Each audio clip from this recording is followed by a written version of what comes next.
Labas vakaras, gerbėjai televizijos žiūrovai. Šiandien su jumis laida Atvira studija, jos vedėjas Vadimas Nurulinas ir mūsų svečias, legendinė Lietuvos estrados dainininka Laima Žemaitytė.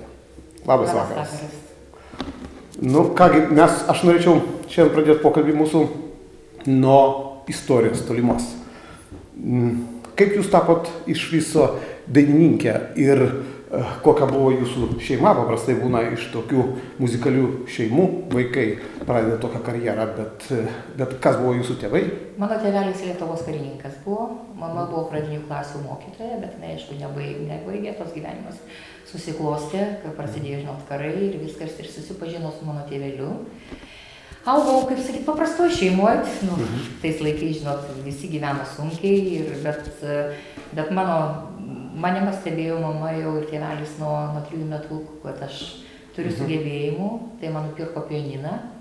Ir būdavo, aš dainuodavau nuo 3-4 metukų jau tėvam, nes kadangi pas mane kambarys buvo pertvertas užuolaidą, žinot, lovos, reiškia, ir svetainė.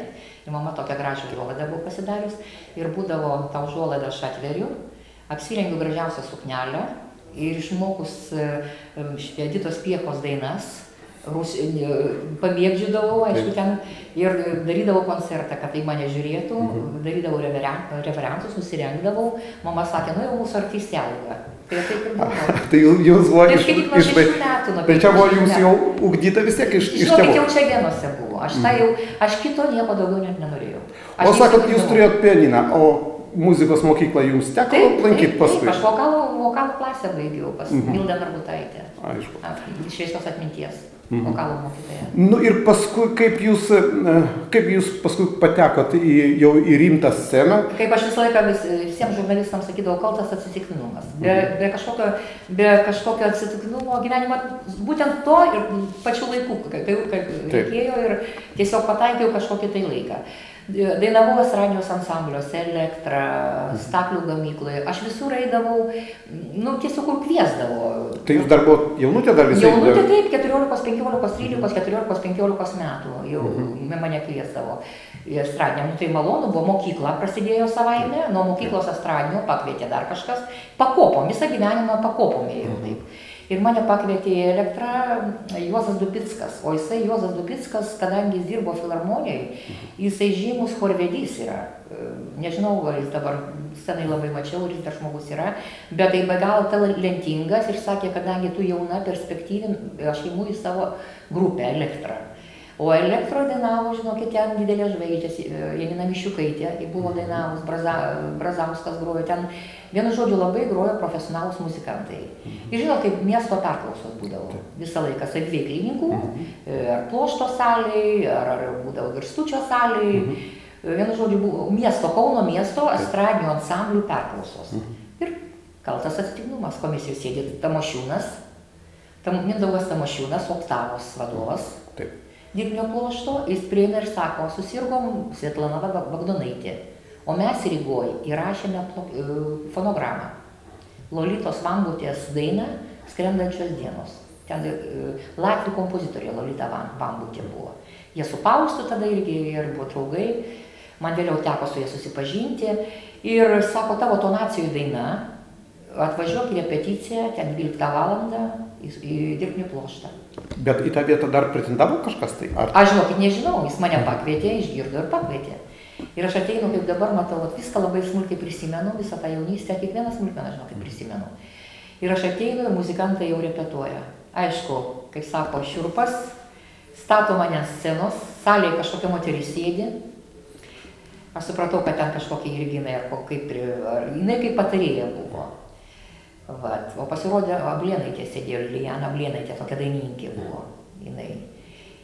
Vėliau tik sužinojau, kad jinai. Ir jinai sako, viskas imam. Tai suprantat, aš repetavau, 2 kartus perdainavau, visą tą orkestruotę, tą eigą, kaip dainos, ir ten viskas tvarko, sako. Prieina Lilijana Ablėnaitė, sako, viskas tvarko, važiuoju, Mindaugai, tu ją vežk į Rygą. Ir ką, išvažiuojam į Rygą, ten, nežinau, po kažkiek laiko mes. Ir aš atsidaviau Rygos studijoj, įsivaizduoju tais laikais.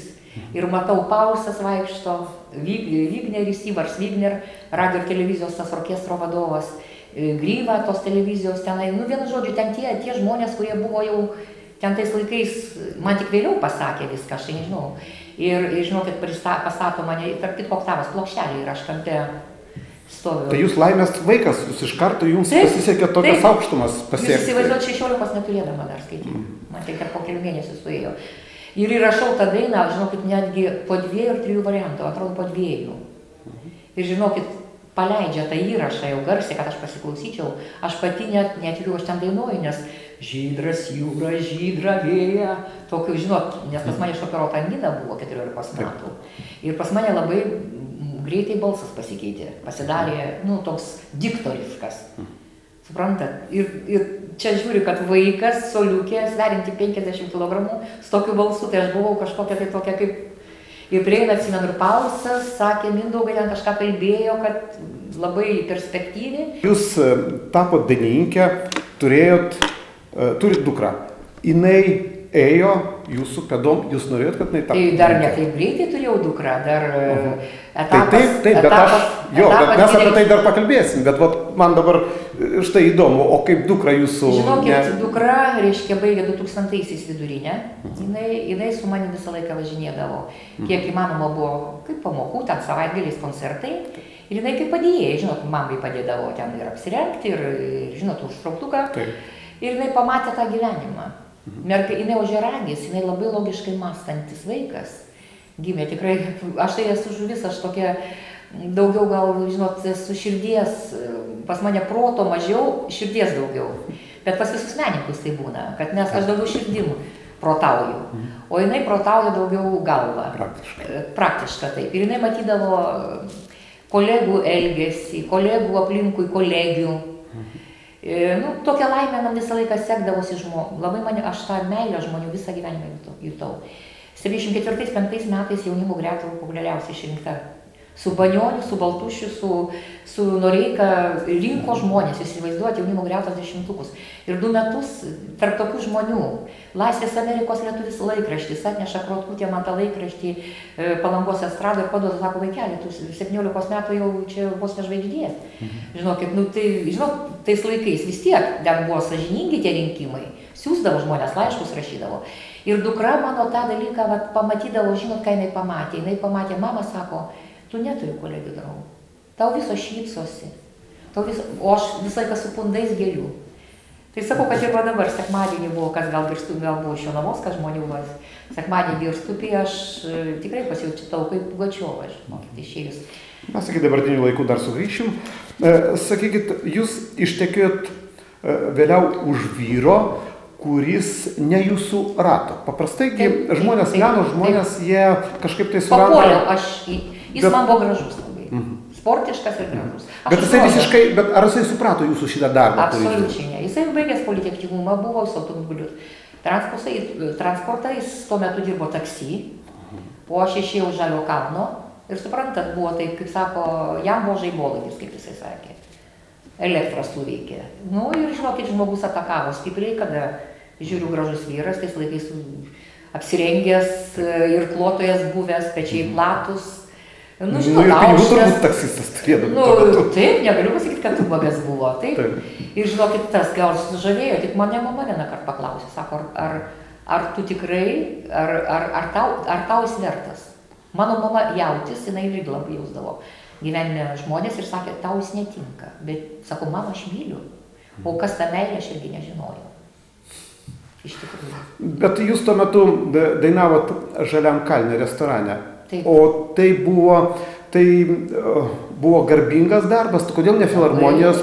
Tai aš grįžau iš filharmonijos 79-ais, pradirbau gana nemažą laiką, nuo 72 iki 78 metų skaityti. Ir 79-ais atsidaro, pakviečia mane Žalią kalną, tai buvo prestižinis, čia žinokit, užsieniečių restoranas buvo, tai, o per 2 vietas pasimatymas ir Žalias kalnas. Mano kategorija buvo tais laikais 13,50 į vakarą, skaičiuokit. Taip. 26 litai. Rublių.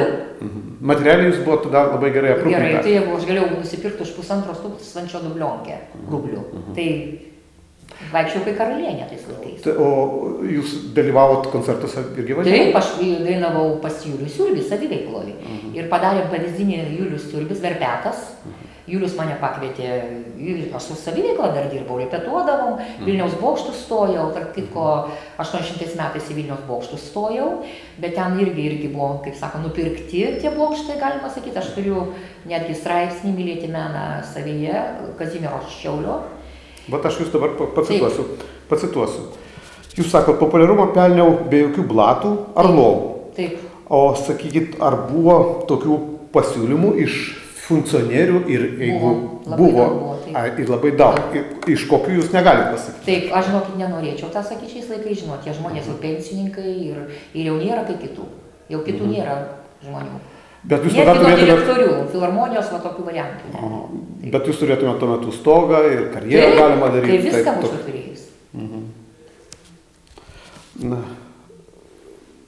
Dabar sakykite, koks būtų kaip Jūs sakot, kad tas vyras, kurį jūs turėjot ir su kuriuo gyvenot ir turit vaiką, jisai ne jums netinkamas. Paprasčiausiai suprantat, gal aš būčiau ir gyvenus. Aš esu toks žmogus sėslus ir aš jau atsidaviau šeimai, jisai sakė, va, aš nenoriu, kad tu dainuotum.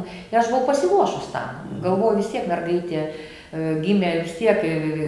O koks vyras jums būtų labiausiai tinkamas? Jūs tokį žmogų buvot sutikus paskui gyvenime? Žinokit, man piršosi ir aktorių rato, bet aš iš to savo sferos, aš žinokit, nenorėjau vyro. Irgi. Kažkaip, nežinau, man atrodo, kad menininkai su menininku yra sunkiai irgi labai sunki sąjunga, tai tokia sudėtinga man būtų, man atrodo. O jūs gaudot vis tiek kažkokią paramą iš žmonių, juk visą laiką, kadangi tas gyvenimas dainininkės nėra labai lengvas. Tai aš užsidirbdavau, man užtekdavo, su mama gyvenau. Ne, aš turiu omeny paramą nematerialinę, bet moralinę, suprantat, kažkas tai jūs vis tiek padėdavo. Aš iš vyro nesulaukiau to. Iš vyro jūs nesulaukiau. Absoliučiai, jisai yra... Esu labai skaudinta ne vieną kartą, mane kviečia Žalias kalnas, žinot, kaip būna, po metų laiko atvažiavo Alfredas Kurtulis, režisierius programos, jis žinomas ir jis sako, Laimut, ir prašo tiesiog vyro, Romai sako, reikia, kad Laima žmonės labai pageidauja, kad gerai jis iš pradžių prie jo sutiko, aš pradedu, reiškia, ruoštis naujam metam, ką rengtis, ką dažyti, žinot, vis tiek reikia moteriai, jisai pasako, neleisiu, viskas, suneisi, jūs įsivaizduojat. Aš plaukis dažus, vienu žodžiu, jis nepakentė, kad aš būnu scenu. Jis nepakentė. O gerai, o iš draugų, iš kolegų buvo kažkokia tai tokia moralinė parama, kad jūs tęstumėte savo karjerą ir panašiai? Žinokit, man asmeniškai tai ne vienas kolega nėra padėjęs, nežinau. Neteko tokių sutikti? Kad sakytų, paskatintų ar padėtų, tai žinokit, viską pati dariau, kiek įmanoma. Sakau, mane kartais gyvenime nesisekdavo, bet man vienas skambutis pakeisdavo viską. Gerai, tarybiniais laikais jums sekdavosi viskas tvarkoj, bet atėjo nepriklausomybė ir tuo metu visur mūsų gyvenimas pasikeitė ir ypatingai jūs turbūt palėtė. Meno srities. Ir kaip jums paskui vėl teko prisitaikyti prie šito gyvenimo? Kaip jūs perėjo tas laikotarpis? Ar tai buvo sunku? Aš žinokit, galiu pasakyti, aš nesiskundžiau. Aš ir dar kvietimų man buvo, nuo 7 metų tą aš pradėjau jausti jau, nuo 2007. Aš dar 7-ais įsileidau savo jėgom kompaktinę diską, 7.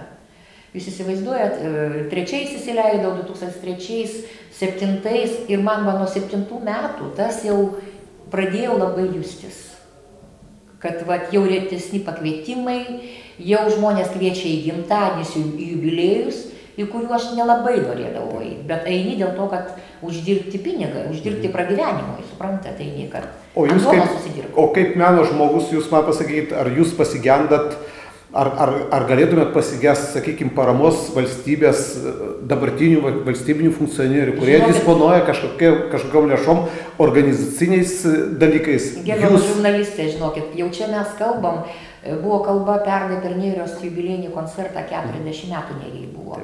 Ir buvome Žvejų rūmuose ir vienas žmogus tokią mintį, sako, jūs įkurkit profsąjungas, kiek jūsų liko dainininkų, jūs išmirsit visi. Sako, dabar iki konteinerinio lygio menininkas gyvena gaudamas 400 pensijos, nes kadangi menininkam, žinot, kokia problema. Aš kur dirbau Žaliam kalne ir pasimatėme, dingė dokumentai, kur mes gaudom buhalterijų pinigus. Tai momentaliai stažo nėra. Taip. O tu dirbai per 2 vietas. Ir taip gaunasi, mes jau kiekvieną savaitę gaudom pinigėlius. Vedama buvo buhalterijoje, buvo kasininkė Stefutė, kaip dabar atsimenu. Mes nueidom pasirašydom, tie visi tabeliai yra dingę. Ir dabar dainininkas, kadangi trūksta stažo, jis gauna 400, nu ten, suprantat, litų. Nu gauna tą minimumą, kiek įmanoma. Susidūrė ne viena kolegė mano dainininkė su šito dalyku. Nu, sakot, jūs apie Ir mes apie profsąjungos, ką aš norėjau pasakyti. Tai kaip Maskvoje yra, gauna solistas rentas ir zaslūžinai artis. Nusipelnysio, kadangi aš dainavau 40 metų, aš dabar mane, pavyzdžiui, sakytų, va, tiek metų ir duotų man kažkokią 300 litų dar, kažkokią rentą. Tai žmogus išgyventų. Dalesim, aš gaunu 400 pensijos ir dar 300 rentos gaučiau. Už tą nuopelnus Lietuvai. Nu, kaip ten Rusijoje duodama, zasūžai, nu, už Lietuvos ten, ar Rusijos kultūrą, ten įdėjus indėlį į kultūrą. Tai gauna rentas. Ką padarė Putinas? Putinas beveik visiems dainininkam davė, kurie pradirbė ten virš 20-30 metų, davė nusipelniusių artistų vardus. Pas mus to nėra. Tai gerai, jūs profsąjungos neturit? Neturim nieko mes Lietuvoje. Tai tada, jeigu turėtumėt profsąjungą, kuri galėtų galbūt ginti kažkaip jūsų interesus ir... Bet nieks to, visi tik pakalbam tą pratę, susirinkę ir to ir baigėsi. Kaip meno žmogui, jums tas laikotarpis, kuris malonesnis būtų? Iki nepriklausomybės ar po nepriklausomybės? Aš kaip aktorės jūsų klausiu, ne kaip žmogaus, bet kaip aktorės. Tai sakau, aš negaliu žurnalistė pasakyti taip, kad man blogai buvo ir 2000-aisiais, ir 2001-aisiais išėjo pats geriausias diskas su raudonais šermukšniais, Kęstučio Lūšo dainom, tai buvo tiesiog salės pilnos. Aš visą laiką tikrai turėjau, negaliu skųstis, kad pas mane nebuvo žmonių, nebuvo salėse mylinčių žmonių. Aš, aišku, už laisvą Lietuvą, nes mano tėvelis Lietuvos karininkas buvo. Aš turėjau galimybę į Maskvą išvažiuoti su Dobroje Moloc kolektyvu. Čia paklausiu aš dar jūs apie Maskvą. Dabar aš noriu dar jūs pasituoti, jūs rašėt, kad 93 metais buvot užpulta, jums buvo padaryti sužalojimai, atėmė koncertinius drabužius. Ir kas tai buvo, ar jums pavyko įsiaiškinti, kas tai buvo ir dėl ko? Ten pavyko, bet nenorėčiau minėti.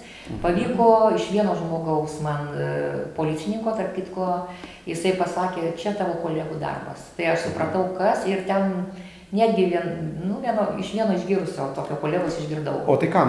Tai jie norėjo juos eliminuoti iš... Taip, jau tais laikais, aš žinokit, jaučiausi taip. O jūs sakot, kad jūs kvietė į Maskvą, kodėl jūs nesiryžot, jeigu jau taip karjerą eina sėkmingai? Buvome nuvažiavę su Povilaičiu, su tų 124 lėktuvų, ten Spėsniai pažaisnį. Buvo toks festivalis. Ir aš patekau į tą antrą turą vadinamą. Perklausa buvo. Irina Salavdatova, režisierė, buvo ta televizija, žinot, Jėzus, Ostankino ten. Karoliova 12, liktai adresą net atsiminiau, reiškia, Maskvoje. Ir man siūlė tais laikais Javlasnaja filharmonija su Dobroje Moloci, o tada paskui jau Kainėlių dainavau, tai reiškia su tą Spėsniai pažaisnį, tą festivalį padalyvau, o ten atsidardavo visos galimybės. Ir kadangi Voronovas man turėjo, aš Nemuno žiburiuose, iš Nerijos išėjau Nemuno žiburius, Voronovas vadovas turėjo padaryti Anatolijaus Kiseliovo dainą. Kodėl jūs atsisakėt? Jūs įsivaizduojat, nepadarė man orkestruotės. Tas žmogus... Vien tik tai dėl to, bet jūs galėjote ir toliau siekti, jūs galėjote. Žinokit, neturėjau tokios drąsos. Ir Voronovas, kaip sako, draugiškai žmogus, jisai, buvo truputėlį užgėrė, liaudiškai sakant. Jis mane padarė orkestruotės į Maskvą. Ir skambina man ta Irina Saldatova, sako, jau Kubilius neatvažiuojas, sako, man nepadaryta orkestruotė. Tai sako, mes viskas nieko negalim padėti, nes tada ir tada filmavimas. Ir žinokit, galėjau gal pati jai paskui vėliau skambėti, bet žinokit, aš ne iš tų žmonių, aš nežinau, man gyvenime aš turėčiau, neturiu drąsos, neturiu naglumo, Dievas man nedavė šito. Net negaliu aš nueiti paprašyti pinigų, kad man padėti, pavyzdžiui, rėmėjai. Kaip kitos dainininkės nueina pas rėmėjus ir gauna. Nenoriu sakyti, kad prastesnės, netgi prastesnės dainininkės, jos nueina, atsisėda, jos gauna pinigus. Tai va, aš ir turėjau jūs paklausti, kodėl jūs, mes, palyginus mažai mes matom jūs scenoje, mažai mes matom per televiziją, beveik nematom jūsų, labai retai tai būna, nors jūs tokia dainininkė, jūs turit vardą, jūs pažįsta visą Lietuvą. Liuzo knygoje ne vienoje esu įtraukta, kas yra kas Lietuvoje, 29-ais įtraukta, 2002. Tai kogi jums trūksta? Ar tai gero prodiuserio, ar tai gerų dainų? Gerų dainų man netrūksta, man trūksta stogo. Jums trūksta žmogaus, kuris jūs stumdytų, kuris būtų jūsų vadybininkas. Vadybininko. Aš žinau, kaip pavydžiu rusų dainininkai Valerijai. Kaip jinai turi tą savo vaidmenį, užmiršau pavardę. Bet gerai, aš mačiau vienam interviu, jūs sakėt, kad jūs labai vertinat laisvę ir kada jūs galit pati ruoštis, pati dainuoti ir be vadybininkų, ir be žmonių, kurie jūs reguliuoja. Vis tiek trūksta to, kada tu turi pats paėmęs ragelį, sakyti, ar galiu aš pas jūs pakoncertuoti, tą turi vis tiek daryti. Kai man amžinatis Ibeliauskas pasakė, niekad gyvenime nepraeik su seniais rūbais pro žmogų, prieš sceną nesirodyk, prieš išeidama į sceną, dainininkas turi įeiti pro kitas duris. Kad atlikėja nepamatytų paprastas žmogus su seniais rūbais. Etiketas buvo toks. Ir pats gyvenime dainininkas niekad negali siūlytis. O dabar komercija. Aš suprantu komerciją, bet juk yra poreikis, suprantat, yra žiūrovas. Bet žinot, aš negaliu šito padaryti, kol manęs nekviečia. Aš negaliu peržengti per tą laiptelį. Nu, tada gerai, paliesim biskį šou biznį dabartinį. Jūs mane apšvieskit, pasakykit. Dabar dainuoja daugiausiai ten pupytės, mamytės, ten su trumpais jonukais, viskas labai gražus, šoka už nugaros, ten pusnuogės merginos gražios, viskas tvarkoj. Bet jūsų kartos žmonės, sakykime Rusijoje, pažiūrėkim Rusijoje, tie seni aktoriai, jie ir neužleidžia pozicijų, ten nieko nežaidžia. O čia pas mus atvirkščiai, čia pas mus naujos žvaigždės, ten kažkur tai iš po stiklo, ten dar iš kažkur tai jie atsiranda. Aš nenoriu nieko blogo ten sakyti, viskas tvarkoj, yra rinka. Bet kodėl ar nėra poreikio tokiems kaip jūs? Tai yra gerbiami atlikėjai. Rusai įvertina, aš nežinau, rusų tautybė galbūt, aš sakau, kiek aš susipažinau, jie vertina savo žvaigždės. Jie tos jaunus yra daug labai, irgi ten talentingų, ir ten tie festivaliai. Bet tai nelabai prileidžia. Bet jie turi tą savo ir jie laiko tą savo, kaip sako. Pas mus Lietuvoje yra ir tokių žvaigždžių, kurie dabar yra galimybės kompiuterių, yra galimybės techninės visokiausios, yra pas mus tokių šou žvaigždžių, kurie nemoka dainuoti, aš galiu jums pasakyti, mano tokia nuomonė, kad jie nedainuoja ir negali dainuoti. Už juos padaro tai kompiuteris. Taip, yra dainos, kur yra be melodijų ir be žodžių, tačiau tos dainos vis tiek eina į eterį. Kaip jūs vertintumėt tokį dalyką kaip dainavimą po fonogramą? Jums dabar tenka turbūt dažniau po fonogramą, o kaip buvo anksčiau, kaip jūs dainavote? Suprantate, tai anksčiau mes orkestrą, dabar tai nenusisamdysim muzikantų 5, kuriam reikia sumokėti atlyginimus. Paėmė tuščią fonogramą, minusinę, dainuoja minusinės fonogramas. Ne ant pliuso, nes yra pliusas su balsu, fonograma yra be balso, suprantat. Aš skaitau, sakau, dabar aš taip vertinu, kai man patiko Pugačiovos vienoje laidoje interviu, aš rusiškai gal pasakysiu, aš nežinau, gal čia jūs ištrinsit, man patiko jos viena pasakyta frazė, если голос есть, навсегда, если нет, так надолго. Jeigu balsas yra, tai čia yra visam laikui, o jeigu nėra, tai čia... Čia yra Dievo dovana. Turi turėti dainininkas balsą, charizmą. Tada jis nupirks ir žiūrėti žmogų į akis, atiduoti savo sielą. Aš, pavyzdžiui, dirbu 100%. Paskui kitą dieną man raumenis skauda, aš galbūt ir blogų akių nužiūrėta, galbūt esu, dabar, pavyzdžiui, su amžiaus, su metais, tas daugiau jaučiasi, suprantat, daugiau pavargstu. Anksčiau tai iš vis, aš ir šokinėdavau ir dabar su metais aš solidžiau scenoje elgiuos. Anksčiau tai aš 45 metų aš tokia visą gyvą, aš dabar galvoju, ne, reikia jau truputėlį amžius daro savo, turi solidnesnė būti. Bet yra dainininkės, kurios dainuoja tik tai dainos, kur kaip mergaitė su trumpu sijonu ir atėjus amžiui, jos negali tęsti karjeros. to nepasakysi apie jūs. Jūs galite juk dainuoti iki 70 metų jau scenoje šiais metais. Nes kadangi filharmonija profesionalią sceną atėjo 72 metais į Vilniaus Aidus pas Teisutį Saldauską šviesios atminties. Jisai man irgi tarp kitko pastebėjo, viskas prasidėjo dar nuo tos oktavos plokštelės. Pirmiausia kvietė Tiškus maestro šviesios atminties.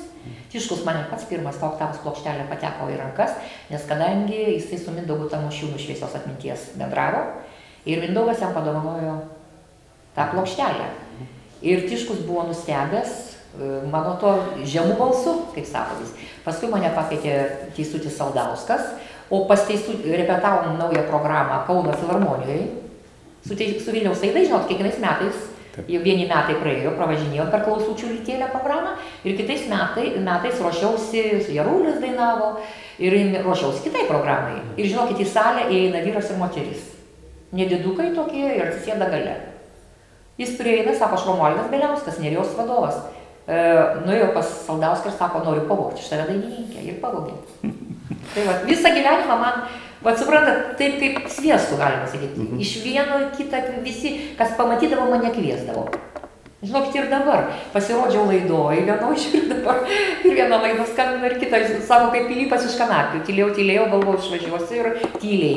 O čia sužinojau, žinot, kaip Lietuva, mažas kaimas.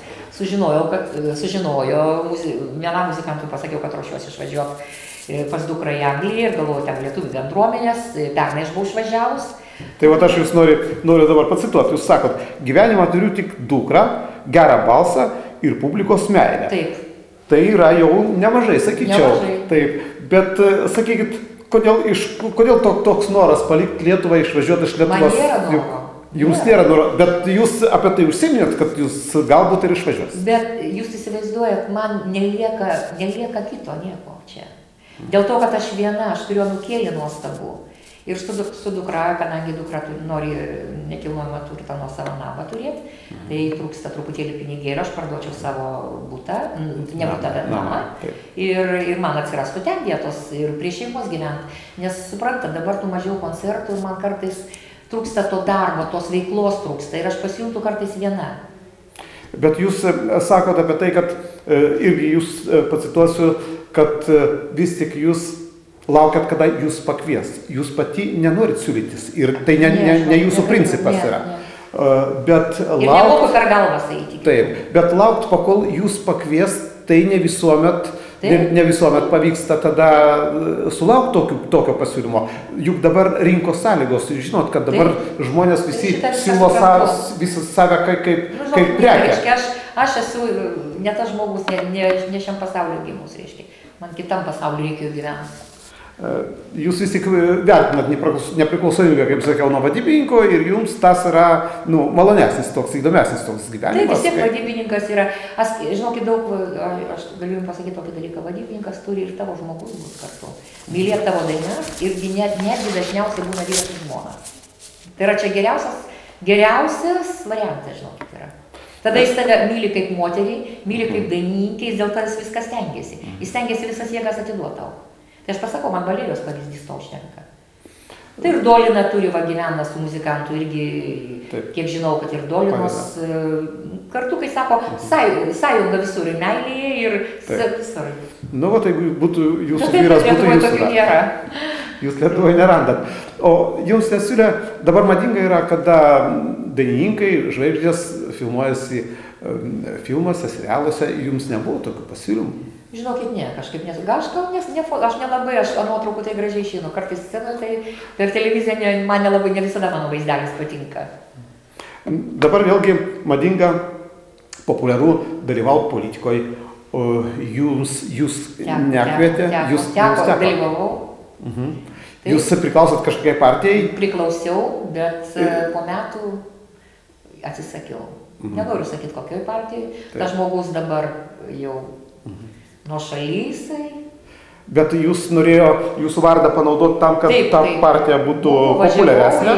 Važiavau seminarus, tenai į tuos visus pokelius ir Vilniui, Seimo. Ir aš pamačiau, žinokit, čia ne man ta politika, aš pamačiau ten visus užkulisius. Nu, bet galbūt jūs galėtumėt savo padėti kažko tai savo meniniai karjeroje. Meniniai, tai gal taip, pažintis. labai daug daro šiais laikais. O tarp politikų jūs turit kokių nors pažįstamų draugų? Turiu, taip. Turite ir tarp politikų, taip? Taip. Aišku.